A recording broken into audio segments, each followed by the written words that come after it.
Le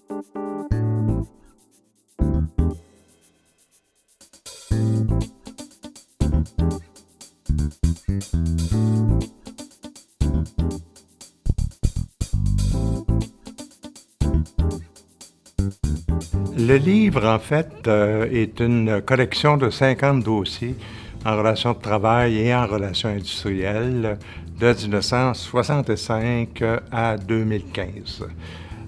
Ça n'a jamais été fait. Ce qui a été un peu difficile, c'est de choisir les thèmes, choisir 50, et on ne couvre pas toute l'actualité des relations de travail au Québec durant 50 ans en si peu de thèmes dans le fond.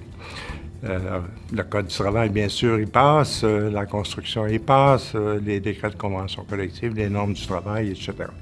En deuxième partie, je parle surtout des acteurs des relations de travail, parce qu'il y a beaucoup d'acteurs en relations de travail, des grandes centrales syndicales, le patronat, le ministère du Travail, et bien sûr les universités et l'Ordre des conseillers en ressources humaines. Finalement, je fais l'énumération des 26 ministres du Travail qui ont occupé la fonction durant ces 50 ans-là. Je préfère toutes les parties du volume. J'ai choisi moi-même les thèmes. J'en ai oublié beaucoup. Je n'ai pas parlé de la conciliation travail-personne, par exemple. Je n'ai pas parlé des régimes de retraite qui sont totalement dans l'actualité. Alors, ce choix des 50 thèmes, pour moi, c'est bien, mais c'est aussi très bien l'identification des acteurs. On ne pense pas, quand on pense aux acteurs de relations de travail ou de relations industrielles, aux universités. On pense rarement à l'Ordre des conseillers en ressources humaines. Et moi, ça me paraissait très important d'identifier les services qui sont offerts par le ministère du Travail.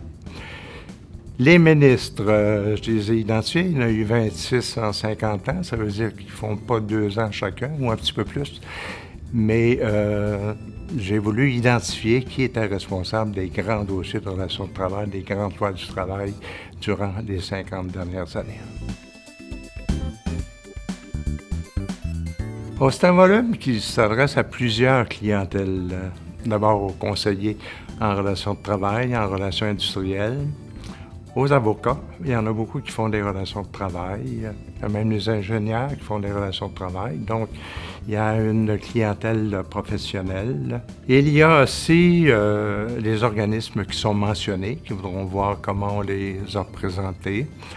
Mais ça a un intérêt certain pour les professeurs de relations industrielles et de relations de travail et pour les étudiants, par définition, qui ont à apprendre l'ABC des relations de travail. Et le grand public en général, je pense aussi, a intérêt à se rappeler des grandes grèves de secteur public ou de la construction.